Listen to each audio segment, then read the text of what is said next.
I think the Fed is just like they always do. They're late to the party. And when they're late to the party, they overcompensate. So they're the person that comes in late and they have to make that big scene and jump up and down so everyone notices them at the party.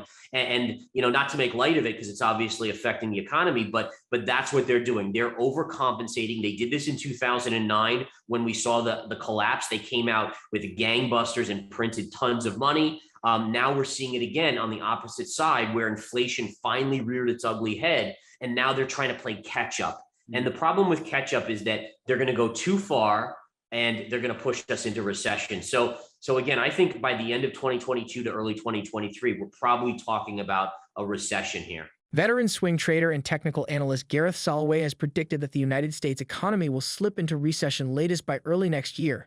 Soloway, who is the president, CFO, and chief market strategist of InTheMoneyStocks.com, makes the prediction in a recent interview where he speaks about his preferred investment assets, which include Bitcoin, gold, silver, and other metals. He also speaks about the current state of the U.S. economy and the dollar and how they affect the financial markets as a whole. As a trader with over 2 decades of experience, Soloway certainly knows his way around investments and the financial markets as a whole. He has also had some insightful but unpopular views about the cryptocurrency industry. For example, Soloway was one of the first analysts to warn investors about the crypto winter. While the market was giddy with excitement over the 69,000 Bitcoin all-time high, the technical analyst was certain that we were going to a decline to the sub-20s. Though many people thought he was raving mad, that is exactly what happened on June 18, where the world's largest cryptocurrency slipped below that very crucial mark. A few hours later, the crypto asset was exchanging hands for less than $18,000. Gareth Soloway's Bitcoin prediction was right on the spot. Will the same happen to his prediction about the U.S. economy? Let us know what you think in the comment section below. We will now take you to the technical analyst's interview. Please watch, like, and share this video. Also, ensure you drop your comments and observations below and subscribe to the channel. Let's dive right in. So the main thing right now, and this is what I have currently, which I'm in the long term, I have 5% of my net worth in gold. And usually most of it's physical gold, to be honest. And again, I look at that like insurance, where if I woke up tomorrow and the grid was down, the banks were closed, I couldn't get money out of an ATM, well, at least I got some gold, right? And I think that's important to think about, where it's kind of your insurance policy against all out collapse of the system. Having said that, I also hold for the next multiple years other investments in silver, as well as other metals. Platinum's down here starting to accumulate some platinum. Some of these metals where I believe that inflation is going to be higher than 2% for the longer term, I think that's really going to be beneficial. So those are my main ones. I do plan on picking up Bitcoin. And in fact, in all fairness, at 19,000, I started my beginning hodl position, to use that term, where I basically allocated a percentage of my net worth, same thing, for Bitcoin, and I bought 1/6 of what I want to accumulate at 19, and then basically every 2,000-3,000 lower, I'll buy another 1/6, so up to 5 additional entries.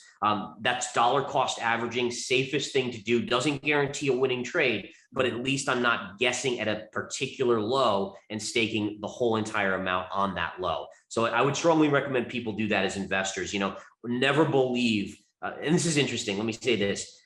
When I was a retail new investor and trader, I would always go into a trade gangbusters because I was like, I'm going to be right. This is a great point. It's going to play out to my thesis. And then I got hammered so many times that I started to say, wait a minute, maybe I should just buy a small percentage of what I want to own. And then if it does go lower, like it often does, I can pick up a little bit more. Usually my thesis ends up being correct. The timing is always the trickiest thing. So dollar cost averaging helps on that front immensely. Soloway also gives his outlook on the financial markets in general, from equities to commodities and the U.S. dollar. Commodities like oil, silver, and copper have taken a big whop. Oil prices fell on Monday, continuing its recent losing streak. According to market experts, there are concerns that an expected increase in interest rates in the U.S., the world's biggest oil user, may limit fuel demand growth. Other commodities are also on the decline. For example, copper prices have reduced by almost 12% in the past month. Here is Soloway's market update, especially the effects of the strengthening dollar on commodities. Yeah, so there's some really interesting stuff going on. We've seen the commodities just get absolutely annihilated. And again, Part of this is the massive move up in the dollar that has taken hold over the last, really, since the beginning of the year. But it seems like the floodgates were holding for a lot of commodities like oil and gold and silver. They weren't really collapsing early in the year when the dollar was pushing up. But this last push seems to be like the straw that broke the camel's back, and we've seen massive declines. We're seeing copper just crashing down. So it's been amazing, but there are opportunities. These are the types of markets when you see these kind of crazy drops that you have to start getting interested as a trader. So that's where I am. To be honest, I was inching into some GDX today, which is the gold miners. I was playing around with a little SLV silver down in these ranges. And again, we can look at some charts like that and take a look for sure. So just for my audience sake, remind us, what is your typical time horizon when you say you're inching into the GDX? Talk to me about your time horizon on a move like that. Yeah, so when we have a dramatic near-term move like we've seen in the gold miners or gold itself, my time horizon is relatively short for my trades. It's looking for that snapback. Think about a rubber band. You're pulling that rubber band, and when you let it go, it snaps back. So for me as a swing trader, I really love these quick moves because you get this quick reaction. It's almost like dropping a ball from a 10-story building. When it hits the ground, you get this big bounce. And that's what we want to capture when we're trading these. Now, I will say this, I still continue to love gold longer term. I'm a huge gold bug in terms of thinking it still has a ton of upside to go. But again, it's fighting this tide of the dollar just ripping, which is hard. I mean, for a commodity that's traded in US dollars, it's just hard for gold to fight that upward hill. Now, when you look at a commodity like copper that's been smashed, and, as you said, everything's been smashed relative to the US dollar.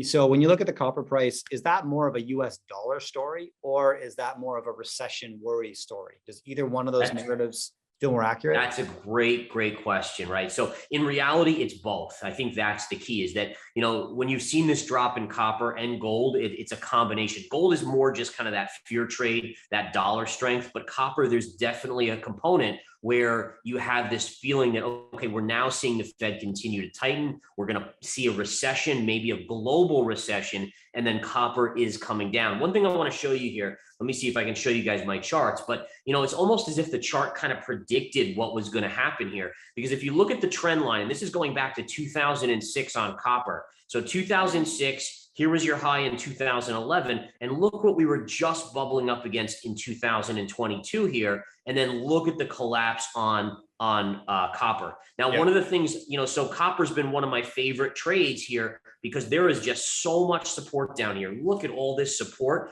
So as a technician, look at this area here, and right over here. You should see a big bounce in copper here. I have short-term upside, maybe back to about $4 on copper. So there's some, it's amazing how we see these prices and they seem ridiculous, like oil, right? Oil was going up, and everyone was starting to say, oh my goodness, we could see $150, $200 a barrel. But if you looked at the chart, let's take a look at the US oil chart here. You can see that if you connect the lows here to here, and this is going back again, 2009 low to this low to here, and then you connect a parallel line from here, the high when Russia invaded Ukraine was exactly at that point, which told me oil's done, and we saw it bounce back and try to get back, but look at the fall we've seen on oil now trading back below 100. So again, it's this combination of understanding the macro environment, but also saying, all right, now let me look at the charts. Soloway has shared some insightful opinions in his interview, especially his outlook on Bitcoin. Despite the fact that he strongly believes we've not seen the bottom for the king crypto asset, the technical analyst is still interested in purchasing more Bitcoin for his portfolio. Not for short-term price gains, but to avoid the inevitable collapse of the dollar. As long as the Federal Reserve continues to prop up the markets and economy by making hundreds of billions of dollars appear out of thin air, that eventual collapse will be inevitable. What do you think about Gareth Soloway's interview and his prediction of a recession by 2023? Please drop your comments and observations below, and don't forget to like this video. Thanks for watching.